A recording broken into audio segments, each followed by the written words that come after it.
ایک دفعہ کا ذکر ہے، سلطنت نور محل میں ہر بادشاہ کے سر پر ایک سنہری تاج ہوتا تھا جو نہ صرف بادشاہت کی علامت تھا بلکہ امن اور انصاف کی علامت بھی تھا۔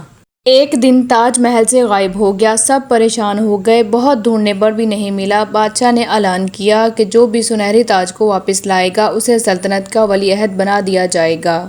بادشاہ کی اپنی بیٹی شہزادی آمنہ جو علم، ہمت اور سچائی میں سب سے آگے تھی، اس کی بہادری کے قصے پوری سلطنت میں پھیلے ہوئے تھے، خود اس مشن پہ روانہ ہوئی۔ راستے میں شہزادی کو بہت سی مشکلات کا سامنا کرنا پڑا لیکن اس نے ہار نہیں مانی۔ ایک بڑے پہاڑ پر دروازہ تھا، وہاں آواز آئی، اندر جانے کے لیے سچ بولنا ہوگا چاہے کتنا ہی نقصان کیوں نہ ہو۔ آمنہ نے اعتراف کیا کہ کبھی بچپن میں اس نے محل کی کھڑکی توڑی تھی لیکن سچ چھپایا تھا۔ دروازہ کھل گیا اور ایک روشنی کی لہر سے راستہ بن گیا۔ شہزادی آمنہ اپنے سفر پر آگے بڑھی۔ ایک پل پر دوسرا دروازہ تھا، دروازہ تب کھلتا تھا جب کوئی اپنی قیمتی چیز قربان کر دو۔ آمنہ نے اپنی ماں کی دی ہوئی یادگار انگوٹھی قربان کر دی۔ دروازہ کھلا اور سامنے آیا بلال نام کا نوجوان لڑکا سامنے آیا جو جانتا تھا جادوگر کے راز۔ بابر نے آمنہ سے کہا، میں تمہیں صرف تب منزل تک لے جاؤں گا جب تم میری دوستی نبھاؤ گی، اگر تم خود تاج لے کر چلی گئی تو میں پتھر کا بن جاؤں گا۔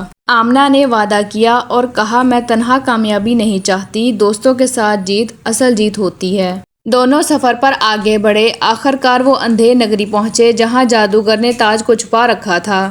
جادوگر نے آمنہ سے کہا، اگر تم مجھے ہرا دو تو تاج لے جاؤ، مگر میری پہیلی کا جواب دینا ہوگا جسے سب ڈھونڈتے ہیں مگر دیکھ نہیں سکتے۔ آمنہ نے جواب دیا، سچ۔ جادوگر ہارا اور جل گیا، تاج سامنے آ گیا۔